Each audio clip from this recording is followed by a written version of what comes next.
देखिए, गाइडेंस और एक्सपर्टीज में मेरा यही है कि पहले सोचना जरूरी है, फिर उसको प्लान करना जरूरी है ऑन पेपर, और फिर उसका एग्जीक्यूशन जरूरी है।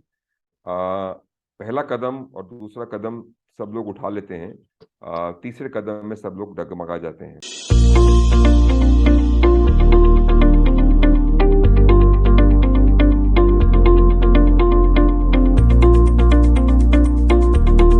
नमस्कार, मैं हूं सीएस सुदेश गुप्ता। आप देख रहे हैं द स्टार्टअप ट्रेंड्स। आज स्टार्टअप ट्रेंड्स में मीट दी फाउंडर के 11th एपिसोड में हमारे साथ है महावीर प्रताप शर्मा जी। सर चेयरमैन है TiE India angels and RAIN के, RAIN Rajasthan angel innovators network. और सर बहुत सारे स्टार्टअप्स में फाउंडर और डायरेक्टर्स भी हैं। हमने सर को एक बहुत बड़े प्लेटफॉर्म पर देखा था, जो हॉर्सेस टेबल प्लेटफॉर्म हमने देखा था। Welcome to the show sir. नमस्कार, कैसे हैं आप? सर मैं बहुत अच्छा हूं और आशा करता हूं आज हमारे प्रश्नों का आंसर देकर हमारे व्यूअर्स को बताएंगे स्टार्टअप्स के बारे में, फंडिंग के बारे में, और अपने जो बहुत सारे आपके स्टार्टअप्स हैं उनके बारे में। तो जरूर जरूर। सबसे पहले हम जानना चाहेंगे सर, ये रेन क्या कॉन्सेप्ट है और कैसे इसमें इनोवेटर्स और फाउंडर्स जुड़ सकते हैं? देखिए, ऐसा है कि रेन जो एक कॉन्सेप्ट है, ये करीब 8-9 साल पहले शुरू हुआ था। यस। हम कुछ लोग, टाई एक ऑर्गेनाइजेशन जिसके में हम सब मेंबर थे, और हमको लगा कि जो स्टार्टअप्स का इन्वेस्टमेंट हो रहा है वो बाहर हो रहा है, दिल्ली में, एनसीआर में हो रहा है, बैंगलोर में हो रहा है, हैदराबाद, पुणे, बॉम्बे में हो रहा है। राजस्थान के स्टार्टअप्स को कोई इन्वेस्टमेंट नहीं मिल रहा है। तो हमको लगा कि यहाँ पे भी कुछ हमको हमारे पैसे लगा के, जब तक हम इकोसिस्टम में इन्वेस्टमेंट नहीं करेंगे, जब तक हम स्टार्टअप्स की मदद नहीं करेंगे लोकल यस। की, तब तक ये इकोसिस्टम डेवलप नहीं होगा। क्योंकि सारे पैसे जो हैं, सारी इन्वेस्टमेंट जो हैं, वो बाकी टीयर 1 शहरों में जा रही हैं। उस कारण से, उस कॉन्सेप्ट से ये रेंज शुरू हुआ था। तो पहले 2 साल हमने काफी मेहनत करी, काफी मेंटरिंग करी, काफी हैंड होल्डिंग करी, काफी स्टार्टअप्स जो राजस्थान के बेस थे उनमें इन्वेस्ट किया।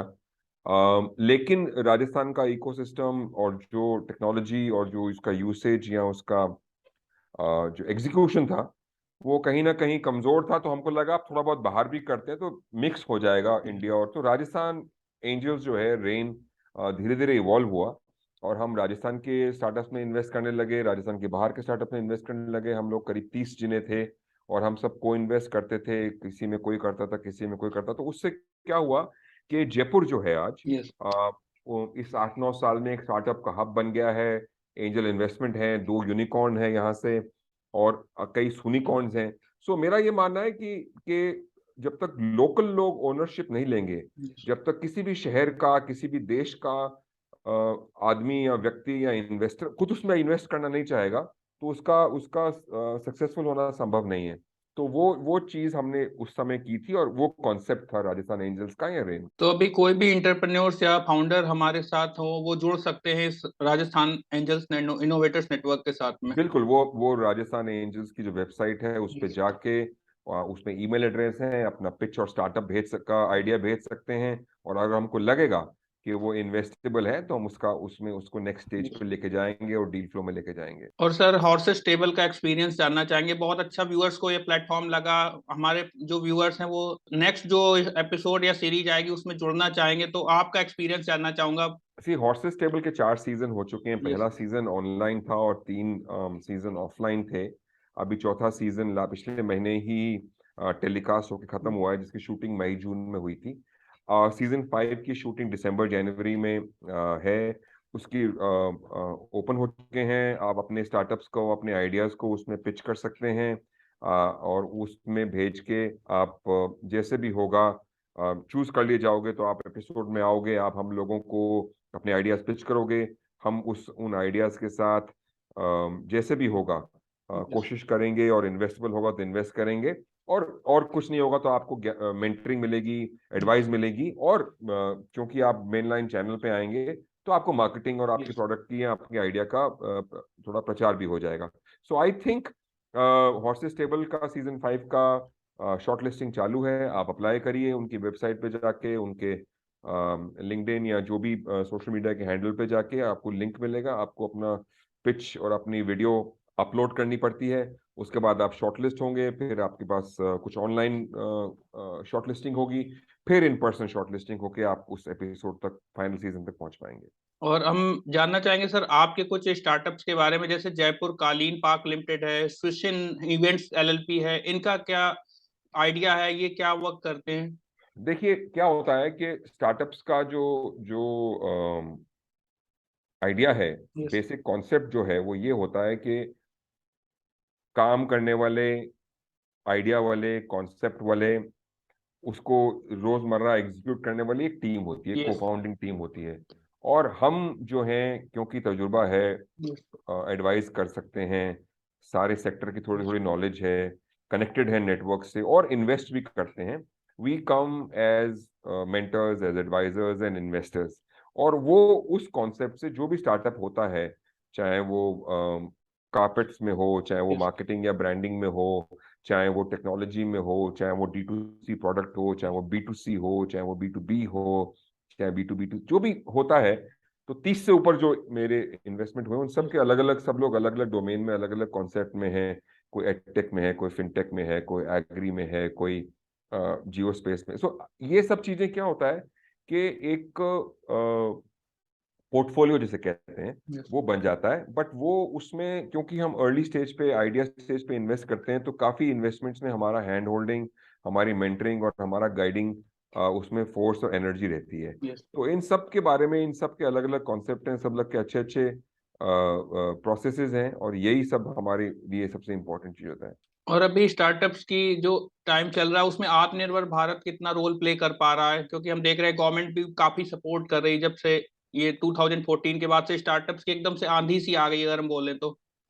सी क्या होता है कि हर चीज में, चाहे वो आईटी सेक्टर हो, 80s और 90s में पहले प्राइवेट सेक्टर का आना होता है, और फिर सरकार पॉलिसी बनाती है, सरकार विभाग बनाती है, सरकार सपोर्ट करती है। यस। ऐसे ही स्टार्टअप्स की जर्नी जो है वो लेट 90s और 2000 में शुरू हुई थी।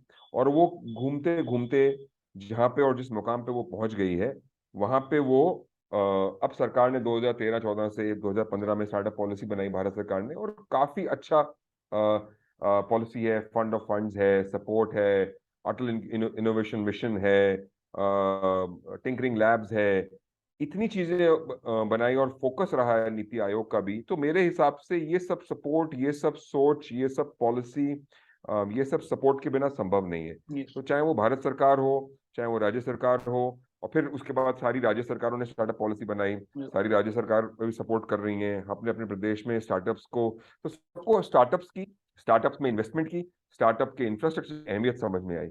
और उस अहमियत के कारण आज हर पूरे भारतवर्ष में आज इंडिया बन गया है स्टार्टअप इकोसिस्टम में। अमेरिका और चाइना के बाद हम थर्ड पोजीशन पे हैं। तो मेरा ये मानना है कि ये बिना गवर्नमेंट की पॉलिसी, गवर्नमेंट की सपोर्ट, गवर्नमेंट्स की दूरगामी सोच के बिना संभव नहीं होता। तो ये सब चीजें, हर आदमी अपना एक इम्पोर्टेंट रोल प्ले करते हैं। रोल मेरे ख्याल से गवर्नमेंट की पॉलिसी ने किया, और हमारे जैसे लोगों को, जो एंजल इन्वेस्टर्स हैं या वीसी हैं, उन सबको इससे बहुत प्रोत्साहन मिलता और सर, जो टीयर 2 टीयर 3 सिटी में बैठा हुआ है उसके पास आइडिया तो है, एग्जीक्यूशन के लिए सोच भी रहा, लेकिन फंडिंग के लिए प्रॉब्लम आ रही, तो उसको क्या गाइडेंस देना चाहेंगे? है। देखिए ये मैं जबान से कोई भी दे दूं, मेरे पास रोज आए दिन टीयर 3 टीयर 4 सिटीज के यंग ब्राइट बच्चों के यस। स्टार्टअप्स के आइडियाज आते हैं, और सबको फंडिंग चाहिए होती है, और सब आइडिया स्टेज पे होते हैं। प्रॉब्लम क्या होती है कि हम जब इन्वेस्टर्स के पास ऐसे आइडिया आते हैं, उनका कुछ एक प्रोटोटाइप बनना, उनको चाहिए ये कि मान लीजिए आप टीयर 4 शहर में, तो आप अपने शहर में वो आइडिया को पहले एग्जीक्यूट करें। राइट। आप उस आइडिया को वर्क करें, कितना रेफरल से आ रहा है, कितना हमारे पास कस्टमर वापस आ रहा है वही खरीदने के लिए या सर्विस के लिए। वो सब जब तक आप अपने यहाँ पे एक प्रोटोटाइप नहीं करेंगे, और अपने शहर में नहीं करेंगे जहां से आप हैं, जहां को आप समझते हैं, जिस कारण से आपको वो आइडिया है, तो कोई इन्वेस्टर पैसे नहीं लगाता है। खाली एक आइडिया है, मेरे को ये करना है, मेरे को किराना स्टोर को ऑनलाइन करना है, और मैं ये कर दूंगा, वो कर दूंगा, ये चीज पे पैसा नहीं मिलता है। आपने क्या अपने शहर के किराना के स्टोरों को ऑनलाइन किया? क्या आपने अपने आसपास के 10 शहरों में ये काम किया? उसमें तो कोई बात, आप खुद यस। जाके कर सकते हैं, 2 जने कर सकते हैं, आपको 3 कौन फाउंडर है, तीनों मिलकर कर सकते हैं। 10-20 हजार, 50 हजार रुपए आप अपने फ्रेंड्स एंड फैमिली से ले सकते हैं। जब तक आप किसी आइडिया को, और टेक्नोलॉजी क्या है पीछे, आपने गांव खेत से सब्जी खरीदी और कंज्यूमर को दी, तो मुझे भी मालूम है बीच में दलाल हैं, मंडी यस। है, 2 रुपए का आलू है, 20 में बिकता है, सबको मालूम है ये बात। और आपने 2 के आलू को 10 में बेचा। ये सोल्यूशन नहीं है। क्या उसमें टेक्नोलॉजी है, क्या वो स्केल अप होगा, क्या आप उसको जब आपने अपने शहर में किया तो हर शहर में जाने के लिए आपको जाना पड़ेगा। ये सब सवालों के जवाब होने जरूरी है। अगर ये सवालों के जवाब नहीं है तो उसमें इन्वेस्टमेंट संभव नहीं है। तो मेरा ये मानना है कि खाली आइडिया होने से, खाली सोच होने से सब कुछ सही नहीं होता। मेन चीज जो होती है उसको आप में एग्जीक्यूट करने की काबिलियत है, एग्जीक्यूट करने की टीम है। क्या आपने उसको जो आप बोल रहे हैं करके दिखाया है? क्या आप मुनाफा कमा रहे हैं? क्या आप ग्रो कर रहे हैं? क्या आप सस्टेन कर रहे हैं अपने बिजनेस को? और क्या जिससे आप सामान या सर्विस ले रहे हैं वो कमा रहा है, जो खरीद रहा है वो पैसे बचा रहा है, और आप कमा रहे हैं? तो तीनों नहीं कमाएंगे, कम से कम तीन चीजें नहीं कमाएंगे तो चलेगा नहीं धंधा। आप नुकसान में करके बेच खरीदने वाले को फायदा दे रहे हैं और बेचने में सस्ता दे रहे हैं, तो वो तो कोई भी कर सकता है। मैं सूरत में जाऊंगा, कपड़ा 100 रुपए मीटर में खरीदूंगा, 50 रुपए मीटर में जयपुर में दुकान बिक ही जाएगा। तो वो उसको उसको वो वायबल नहीं है। तो वो वायबिलिटी होनी जरूरी है। तो 50 की चीज जब तक 100 में नहीं बिकेगी, या सर्विस अच्छी नहीं होगी, या क्वालिटी बेटर नहीं होगी, वो चीज नहीं चलेगी। सो वो चीज में एग्जीक्यूशन एग्जीक्यूशन एग्जीक्यूशन सबसे अहम है।